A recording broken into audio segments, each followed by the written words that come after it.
You got it. Shalom to the elect of Israel. Shalom, shalom. Start by giving all praise, honor, and glory to Yahweh, Ba'ashem, Hashem, Yahushai, Shai, Ba'ashem, Rakakadash. You said was all praise, honor, and glory to Yahweh, who is the Heavenly Father, in the name of His Son, Yahweh Shai, who is the Messiah, in the name of the Holy Spirit, which in Hebrew is Rakakadash. Double honors to the apostles, the elders of Bay Millstone.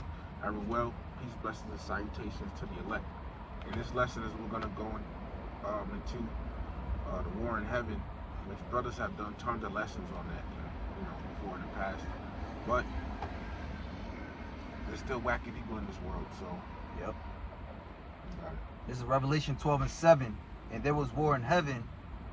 Michael and his angels fought against the dragon, and the dragon fought and his angels and prevailed not. Neither was their place found any more in heaven. Right. Now, you got it. Go ahead. Now, is to note, this is talking about. Oh, they got. That stop. Nah, it's still going.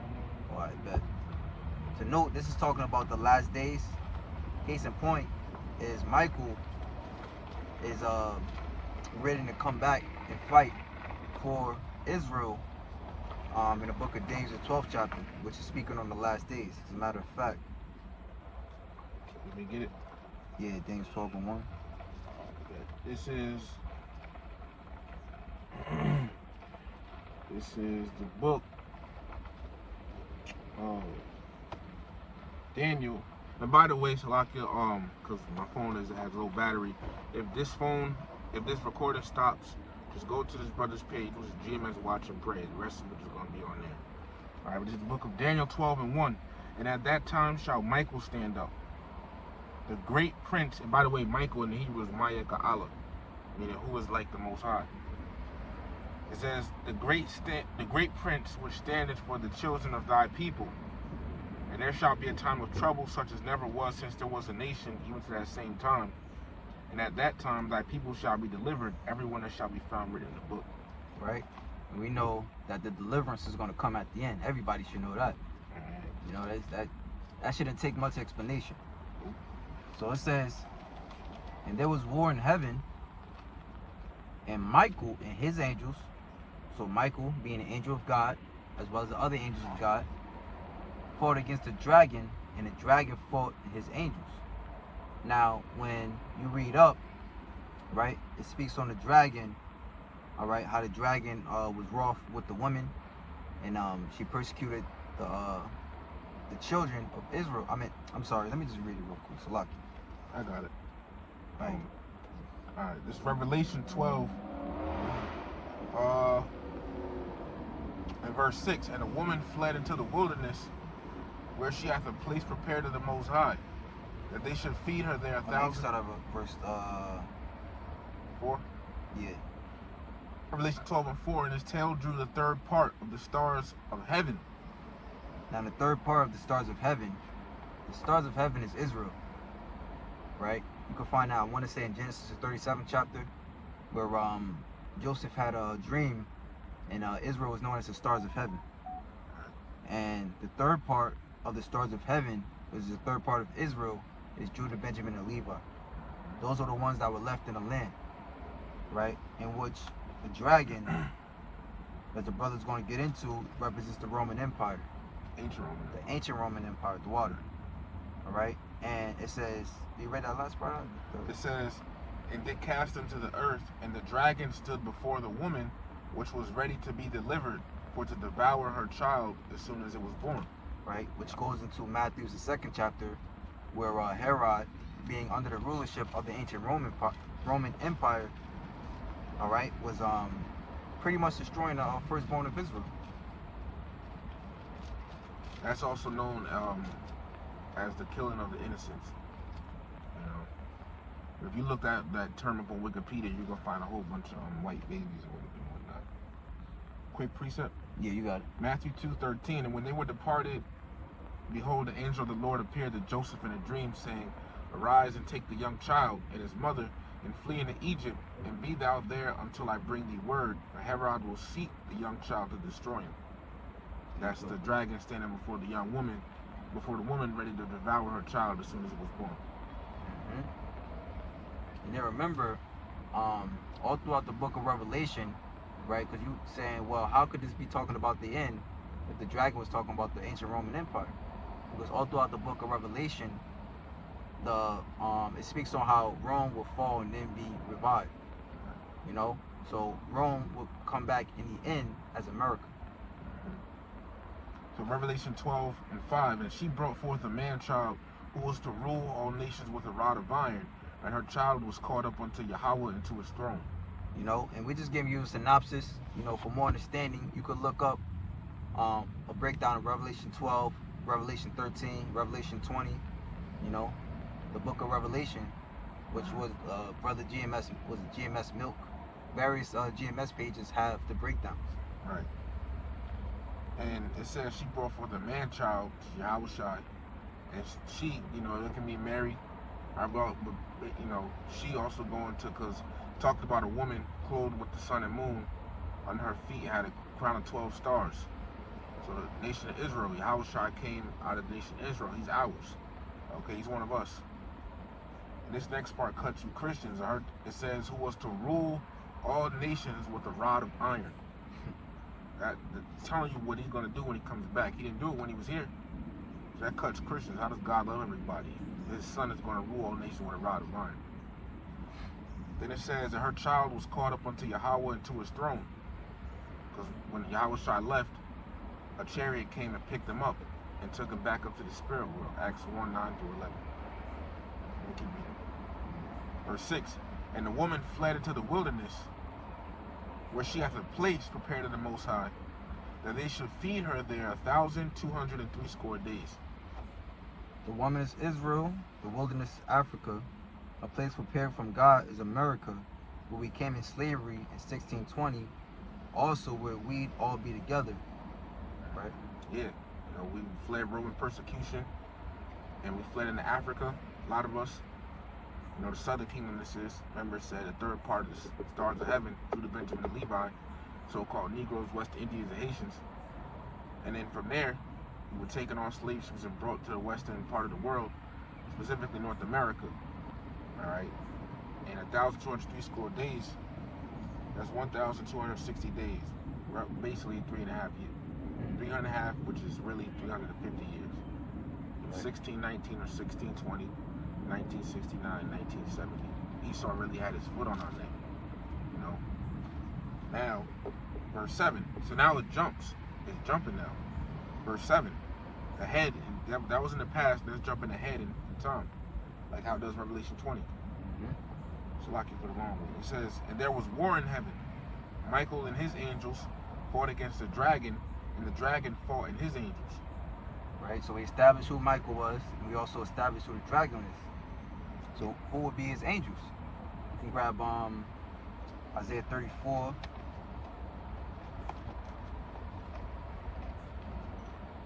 And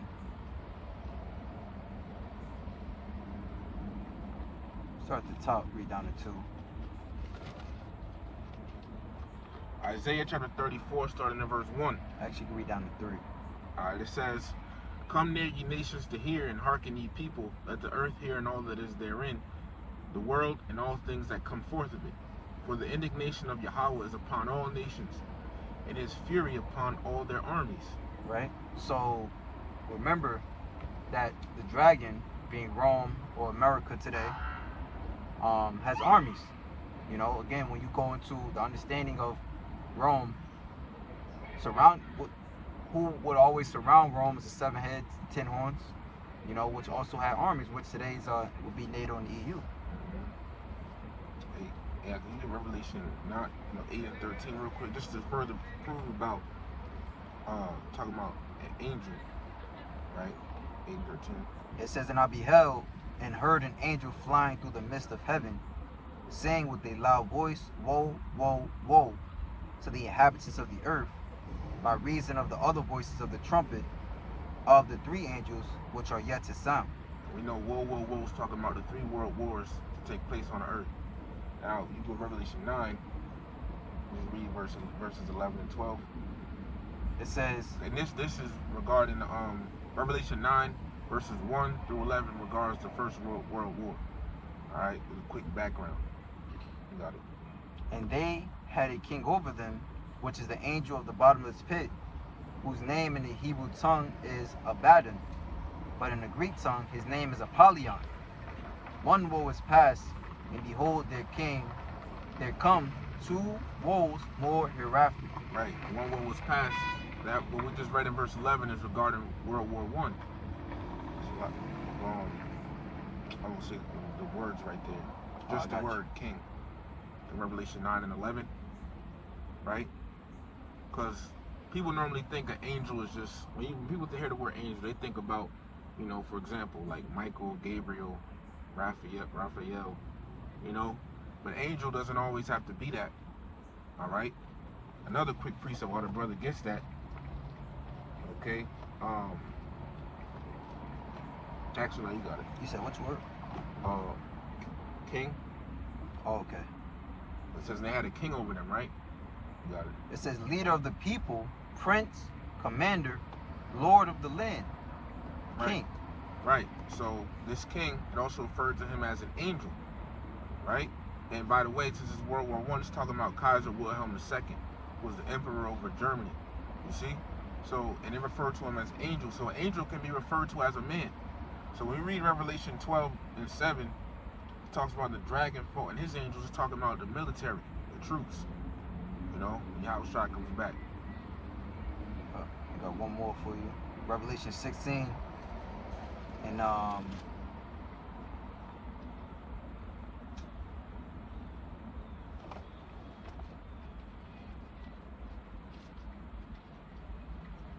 right, because that Revelation 9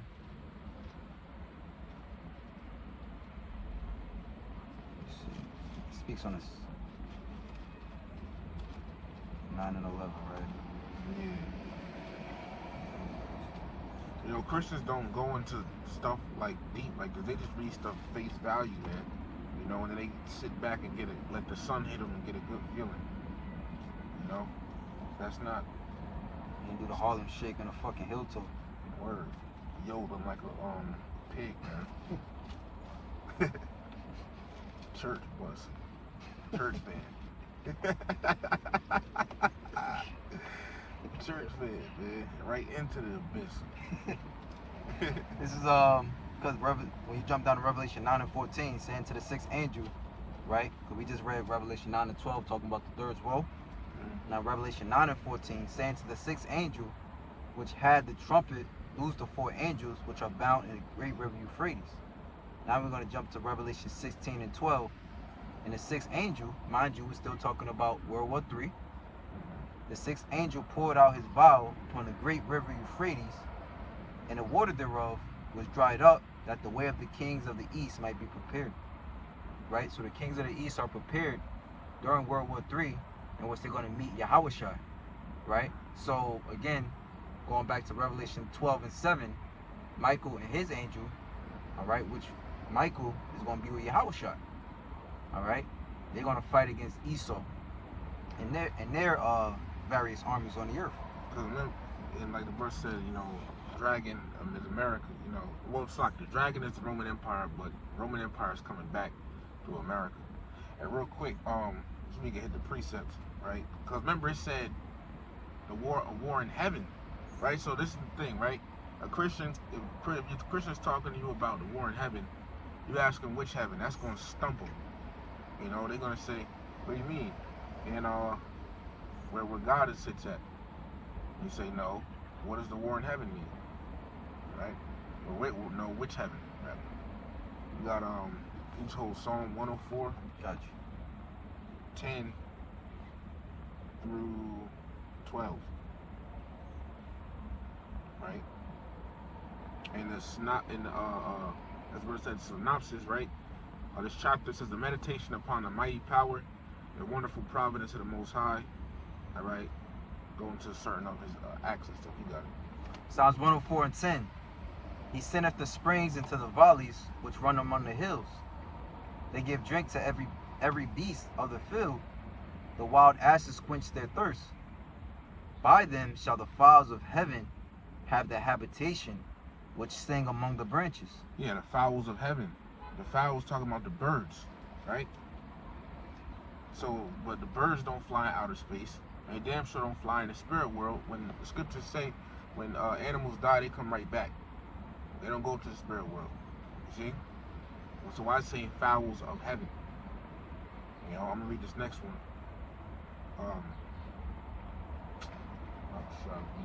Deuteronomy 17. Got you. But this is Genesis chapter 1 and verse 20. And the power said, let the waters bring forth abundantly the moving creature that hath life, right? And this is the 5th day, aka the 5,000-year creation, right? It says, and fowl that may fly above the earth in the open firmament of heaven. And it's talking about, you know, above, and the birds flying above the ground in the open firmament of heaven. You don't, the birds don't fly out of space. They fly throughout what? The air, in our atmosphere. You see? In our atmosphere, man. Okay? You know, so heaven, so we established that, right? Heaven is talking about our atmosphere. Then the brother got this one right here. It said verse 12. Verse 2 and 3. Oh, 2. Okay. It says, Deuteronomy 17 and 2. If there be found among you within any of thy gates, which Yahweh thy power giveth thee, man or woman, that have wrought wickedness in the sight of Yahweh thy power, in transgressing his covenant, and have gone and served other gods, and worshipped them, either the sun or moon, or army of the host of heaven, which I have not commanded, Right. or any of the hosts of heaven, which I have not commanded. And the sun and the moon are in outer space. But that's another heaven up there. You see, and of course, as we know, there's also the heaven the Heavenly Father dwells in. Right, that's the third heaven. Exactly. So we got the heaven the Most High is in, then you got outer space, then you got our atmosphere, all referred to as heavens. So what is the one in Revelation 12 and 7 talking about? When Yahweh Shai returns. Because how is he going to return? By the clouds of heaven. You know, the UFO is going to be in the air. It only makes sense. And the dragon, you know, talking about Esau and this angel's the troops. If they're going to fight him and he comes back in the air, the only way they're going to be able to fight him is if they go up in the air. You see? You're going to have to. He's in the air. So it's not talking about an angel in, you know, the spirit world. You know, like Satan rolled up with a gang or something on the Most High. That's not what it's talking about. You got some more, then I got some more quick. Yeah.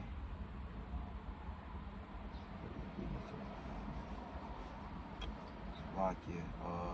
Well, you know what? There's a few. I wanted to touch on a point of so the word heaven, meaning Shemayim. It says heaven, heavens, sky, visible heavens, as abode of the stars, as the visible universe. Okay. Just outer space. Yep. And then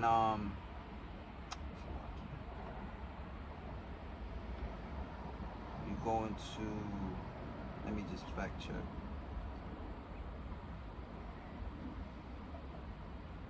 Right, so Shemayim meaning heaven or of the waters. Right? So now when you go to Genesis 1, right? And mind you, Genesis 1 and 2 talking about when the Lord, when the Lord and the angels, because that word God means Elohim, which is plural for angels, right? When they created the earth, this is what amongst the things that they did. Genesis 1 and 6. And God, mind you, Elohim, said, let there be a firmament in the midst of the waters, and let it divide the waters from the waters. You know, so as the brother was saying, that shows you right there that if the waters represent the heavens, then the firmament, which is the ozone layer, divides outer space from earth. Right. And the earth, the waters under the heaven is our atmosphere. And it refers to them as waters because what's in the atmosphere? Moisture. Moisture is water. And just like the brother said, when you go in outer space and you start moving around, you're moving the same way you would be if you was underwater. You see? Yeah, it's true. You know, but that's, you know, so that outer space atmosphere is waters, it's mine, but also called what? Heaven. See? So there's that on that, man. Alright, pass me. Yeah, you got it. Because it said a war, right? So this goes to show you that there was no angels in the spirit world fighting the Lord. Psalm 103:20. Bless the Lord, ye his angels that excel in strength, that do his commandments, hearkening unto the voice of his word. Hearken means listen. Verse 21. Bless ye the Lord, all ye his hosts, angels, army speaking of the angels, ye ministers of his that do his pleasure. Go. Yep. How much you got? 10. 10. Alright, bet. Yeah, so I mean, if you didn't have anything else, the point was made. Actually, kind of did. I'll just run through it real quick. Okay. That one in Job, the first chapter, showing you that all the angels listen to the Lord. Job chapter 1. Is that in the NLT? Yeah, got you.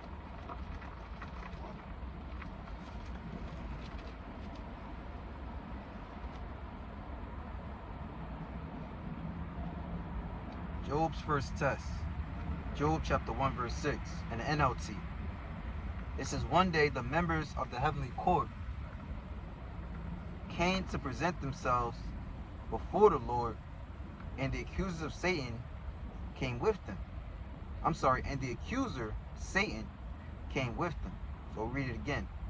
One day the members of the heavenly court came to present themselves before the Lord, and the accuser, Satan, came with them.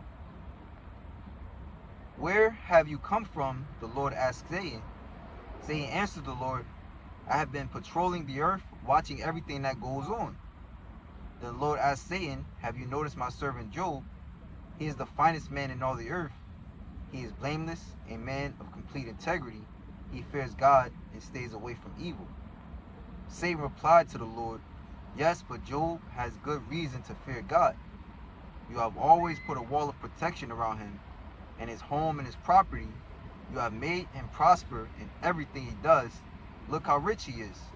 But reach out and take away everything he has, and he will surely curse you to your face. So they had a bet going on, basically. Job, you know, was the Lord was with Job, blessing him and stuff. He was the richest man of his area.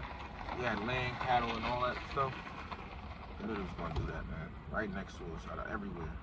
You know what I'm saying? But anyways, Satan said, of course he fears you. Not like he don't fear you for nothing, you know. You've been giving him all this stuff, but basically take that hedge of protection from him and start plaguing him. He's gonna turn against you. So Satan having a bet with the Lord. Satan, keep that in mind. All right, you may test him, the Lord said to Satan. All right, you may test him. That's permission. If Satan can just do whatever he wants, why does he got to get permission from the Lord? Because the Lord controls him. He said, do whatever you want with everything he possesses, but don't harm him physically.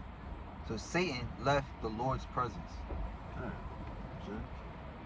Yeah, I mean, I could get another one, but it's just, I mean, that should show you.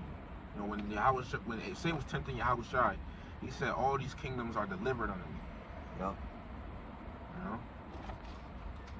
Oh, I got some. Yeah. You know, because pretty much to understand that Satan always was under the thumb of the Lord, you understand that the Lord controls everything. Right? It says, what's that one in Psalms where it says, oh man, it's locked.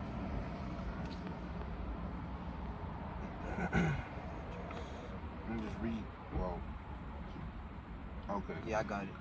It says, Psalm 78:49, he cast upon them the fierceness of his anger, wrath, and indignation, and trouble, by sending evil angels among them. Right? So he can send evil angels among you, or he can pull off evil angels off you. So that means what? That they all listen to him. If he's sending an evil angel, that they listen to the Lord, man. So he has a right hand and a left hand. You see? They all listen to him. That's a perfect precept, right? Well, what would an angel be considered? A demon. In Christianity, they say demons don't. They believe, by default, demons don't listen to the Lord. But that's an evil angel. Right. When you send somebody somewhere, that means they had to answer when you called them. Like, yo, come here. I need you to do this. So you sending them out to do it. Right. Yep. Now, regarding, let me get that, Revelation 12 and 8. It says, starting verse 7 again, and there was war in heaven. Michael and his angels fought against the dragon, and the dragon fought and his angels. So Michael is the archangel, which is an archangel. When Yahushua returns, he's going to come with Yahushua and the rest of the angels in a chariot. It says, and the dragon fought and his angels. Dragon, Esau and his troops, the military. It prevailed not, neither was their place found anymore in heaven. I mean, they're going to lose. As Apostle Ramloff said, you ain't going to be able to take no more planes up into the air after that. It's over with. But a precept for that war, Revelation 17, is trying to pluck all the hair off the chicken. Revelation 17 and 14, these shall make war with the Lamb, and the Lamb shall overcome them. For he is these, up above that, is talking about the 10 horns, the EU, right? Which NATO was tied to that. So Yahushua is going to be the one to take down NATO and the EU when he come back. They're going to war against him. It says, for he is Lord of lords and King of kings, and they that are with him are called and chosen and faithful. Revelation 19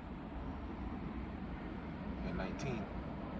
It says, and I saw the beasts and the kings of the earth and their armies gathered together to make war against him that sat on the horse, the chariot, and against his army.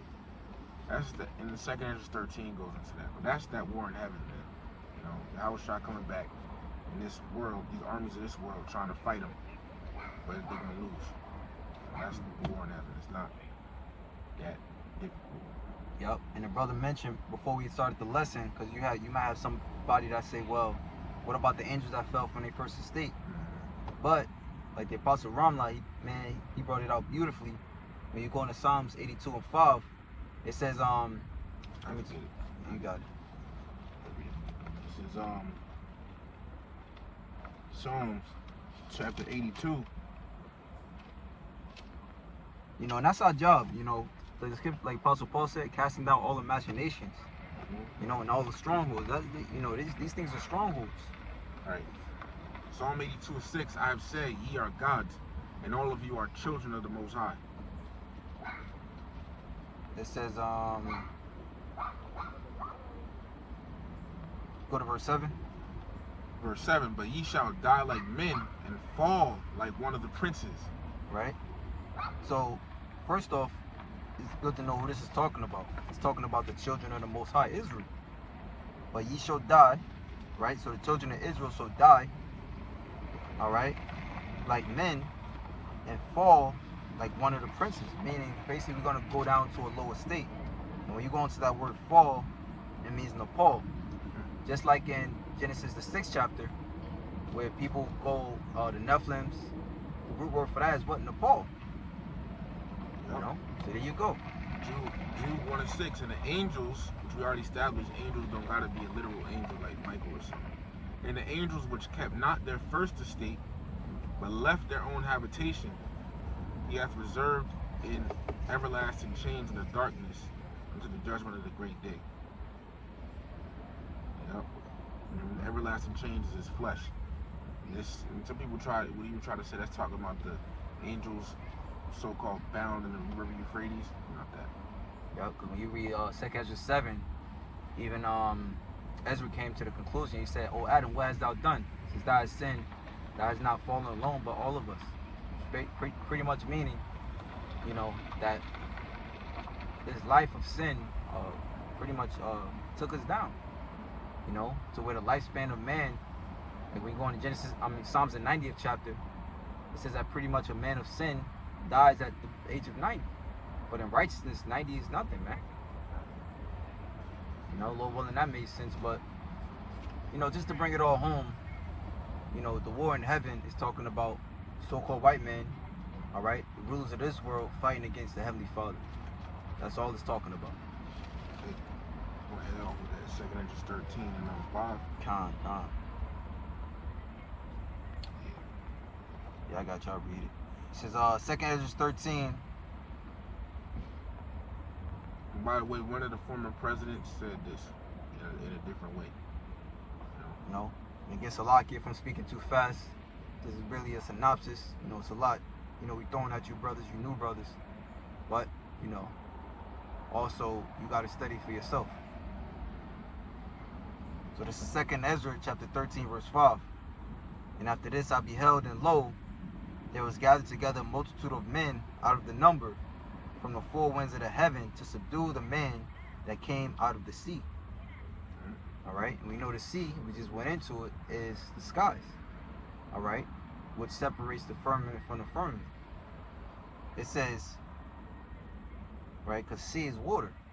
The heavens, the skies is water. And behold, and I beheld, and lo, he had graved himself a great mountain and flew up upon it. He is Yahushua. And I would have seen the regional place whereof the hill was graven, and I could not. And after this I beheld, and lo, all they which were gathered together to subdue him were sore afraid, and yet durst fight. And lo, as he saw the violence of the multitude that came, he neither lifted up his hand, nor held sword, nor any instrument of war, but only as I saw, as he sent out of his mouth, as it had been a blast of fire, and out of his lips a flaming breath, and out of his tongue he cast sparks and tempests. Meaning, in other words, he sent out laser beams from the chariots.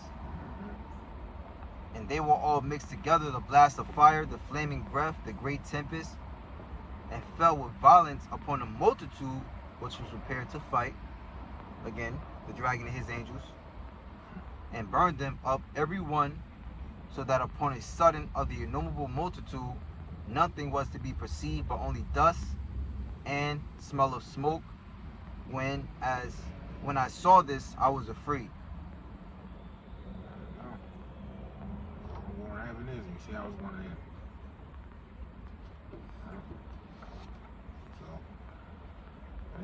Yeah, so with that, you know, Lord willing, you Akiman Akwaf were edified.